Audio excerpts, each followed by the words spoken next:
जीने की वजह। सुमन लाल रंग का जोड़ा पहने उदास बैठी थी। कुछ ही देर में उसकी शादी होनी थी। यूँ तो लड़कियां उम्र भर इस दिन का बेसब्री से इंतज़ार करती हैं।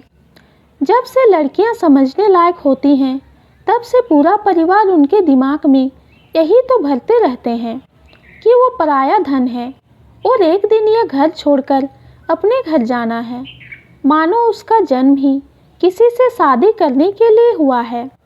लेकिन सुमन अलग थी। वो अपनी सहेलियों की तरह किसी की पत्नी बनने का नहीं बल्कि अपनी पहचान बनाने का सपना देखती थी। किशोर अवस्था में जब उसकी सहेलियों को लड़कों पर क्रश होता था, जब उसकी सहेलियां प्रेम पत्र और तोहफों में खुशी ढूंढा करती थी, तब सुमन किताबों में खोई रहती थी। सुमन कहती, रिश्ते बनाने को तो पूरी उम्र पड़ी है, फिलहाल मुझे नाम बनाना है। सुमन को किताबों से इतना लगाव था कि सुबह शाम भूख प्यास, दोस्त रिश्तेदार आदि किसी का भी ख्याल नहीं रहता। एक बार पढ़ने बैठती तो तभी उठती जब उसका पाठ पूरा हो जाता था। सुमन बहुत छोटी थी जब अखबार में भारत की पहली महिला आईपीएस अधिकारी किरण बेदी के बारे में पढ़ा था और उसने मन ही मन ठान लिया था कि वो भी एक दिन आईएएस अधिकारी बनेगी। किरण बेदी की तस्वीर की जगह सुमन अपनी तस्वीर सोचकर मुस्कुराने लगी थी। कम उम्र में देखा सपना बढ़ती उम्र के साथ उसके जीने का मकसद बन गया था। 10वीं 12वीं में 90% और स्नातक में स्वर्ण पदक हासिल करके उसने साबित कर दिया था कि सुमन ने पढ़ाई को लेकर कितनी संजीदा है। अब सुमन सिविल सर्विसेज की तैयारी में जुट गई, लेकिन उसके माता पिता अब जल्द से जल्द शादी कर देना चाहते थे।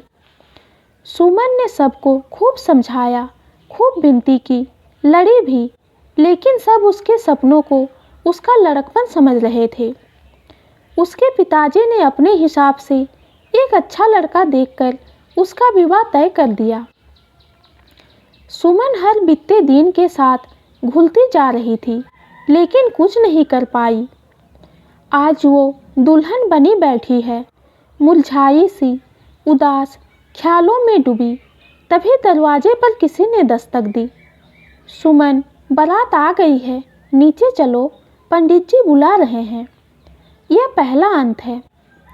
आज वो दुल्हन बनी बैठी है, मुरझाई सी, उदास, ख्यालों में डूबी। तभी दरवाजे पर किसी ने दस्तक दी। सुमन, बारात आ गई है, नीचे चलो, पंडित जी बुला रहे हैं। कई बार दरवाज़ा खटखटाने पर भी जब अंदर से कोई आवाज़ नहीं आई तो परिवार वालों को एक अनजाना सा भय होने लगा। सबने मिलकर दरवाज़ा तोड़ा। अंदर आकर देखा तो सबके होश उड़ गए थे। सुमन की माँ तो बेहोश ही हो गई। सामने पंखे पर सुमन लटकी थी, जिस सितारे वाली लाल चुनरी को पहनकर उसे नई जिंदगी में कदम रखना था। सुमन उसी लाल चुनरी का फंदा बनाकर लटक गई थी। ड्रेसिंग टेबल पर एक कागज़ रखा था। उसके पापा ने उठाया। माँ, पापा, मैंने आपको समझाने की लाख कोशिश की थी, लेकिन आप नहीं माने। आपने समाज के नियम कायदों के लिए मेरे सपनों को नहीं समझा। अगर मेरी किस्मत भी विवाह मंडप तक ही थी तो क्यों मैंने रात रात भर जागकर पढ़ाई की। जब सारी सहेलियां फिल्में देखती, पार्टी करती, लड़कों के साथ घूमती थी, तब मैंने अपने आप को इस चारदीवारी के भीतर कैद करके किताबों में डुबो दिया था। मेरा आईएएस अधिकारी बनने का सपना सिर्फ सपना नहीं था, मेरे जीने की वजह था। आपने मुझसे मेरे जीने की वजह ही छीन ली तो मैं जिंदा लाश बनकर भी नहीं रहना चाहती। काश आपने मुझे कुछ साल दे दिए होते। काश आपने विवाह के लिए ज़बरदस्ती ना की होती।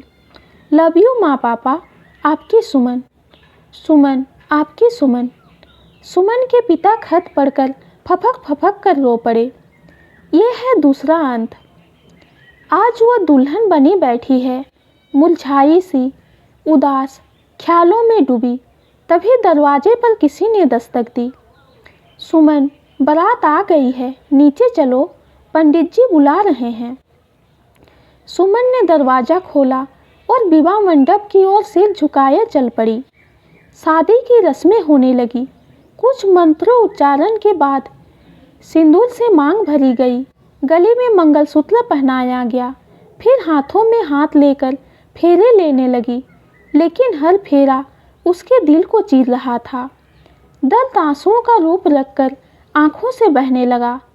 7 फेरों के 7 वचन पूरे होते ही सुमन के पति रोहन ने उससे कहा, मैं जानता हूँ तुम IAS अधिकारी बनना चाहती हो। तुम्हारे पापा ने तुम्हारे सपनों के बारे में बताया था। यकीन करो, मैं तुम्हारे हर फैसलों का सम्मान करूँगा। तुम्हारा सपना हम मिलकर पूरा करेंगे। सुख दुख में तुम्हारा साथ देने का जो वादा अभी फेरों में किया है, वो मैं हर दम निभाऊंगा। मुझे गर्व है तुम पर कि तुम एक आम लड़की नहीं, एक सशक्त नारी हो, जिसके सपने पति की परछाई बनना नहीं, अपनी पहचान बनाना है। मैं हमेशा से तुम्हारे जैसे ही लड़की से शादी करना चाहता था, जो मेरी बेटी को भी सहना नहीं, लड़ना सिखाए, मजबूत बनाए, जो मेरे चरणों के स्थान ना ढूंढे, बल्कि मेरे सर का ताज बनकर परिवार का नाम रोशन करे। तुम अर्धांगिनी हो मेरी। अगर तुम्हारी कोई इच्छा अधूरी रह गई तो मैं पूरा कैसे हो सकता हूँ। हम मिलकर तुम्हारे सपनों को हकीकत में बदलने की मेहनत करेंगे, वादा रहा। ये मेरा 8वां वचन है तुम्हें। वहाँ खड़े सभी मेहमान हैरत में थे। ऐसा भी होता है? सुमन, जिसका चेहरा थोड़ी देर पहले मायूस था, अब वो गुलाब के फूल की भांति खिल गया था और उसकी आंखों के आंसू गुलाब पर छाई ओस की भांति सुमन खूबसूरती बढ़ा रहे थे। ये रहा तीसरा अंत। आज वो दुल्हन बनी बैठी है, मुरझाई सी, उदास, ख्यालों में डूबी। तभी दरवाजे पर किसी ने दस्तक दी। सुमन, बारात आ गई है, नीचे चलो, पंडित जी बुला रहे हैं। जब काफ़ी देर तक पुकारने पर भी भीतर से कोई आवाज़ नहीं आई तो दरवाजे को धक्का दिया गया। दरवाज़ा अंदर से खुला हुआ था। माँ ने अंदर आकर देखा तो वहाँ सुमन नहीं थी। वो अपनी साड़ियों की रस्सी बनाकर खिड़की से भाग गई थी। ड्रेसिंग टेबल पर खत रखा था। उसकी माँ ने खोलकर पढ़ा, माँ पापा, मैं मजबूर थी। आपने मुझे बचपन से बहादुरी के किस्से सुनाए थे, तो मैं कायरों की तरह किसी और को मेरी ज़िंदगी के फैसले नहीं लेने दे सकती थी। मैं किसी लड़के के साथ नहीं, अपने सपनों को पूरा करने के लिए भाग रही हूँ। अभी लोग थोड़ा ताने देंगे, पर वादा करती हूँ मैं वो दिन ज़रूर लाऊंगी जिस दिन सब आपका सम्मान करेंगे। आपकी बेटी जल्द वापस लौटेगी, कंधों पर सितारों वाली वर्दी और नीली बत्ती वाली सरकारी गाड़ी लेकर। थोड़ी ही देर में ये बात सबको पता चल गई। बारात वापस लौट गई और अपने साथ लड़की वालों का मान सम्मान, सामाजिक इज्जत सब ले गई। पीछे छूट गए तो बस रिश्तेदारों के ताने, अपमान, गालियाँ और रोती सुमन के परिवार वाले, जिन्हें सुमन के पैदा होने पर ही अफसोस हो रहा था। सुमन के पिता इतने गुस्से में थे कि अगर सुमन सामने होती तो वे खुद ही उसका गला दबा देते, लेकिन अब कर भी क्या सकते थे। 5 साल बाद घर के दरवाजे पर एक बड़ी सी नीली बत्ती की गाड़ी आकर रुकी।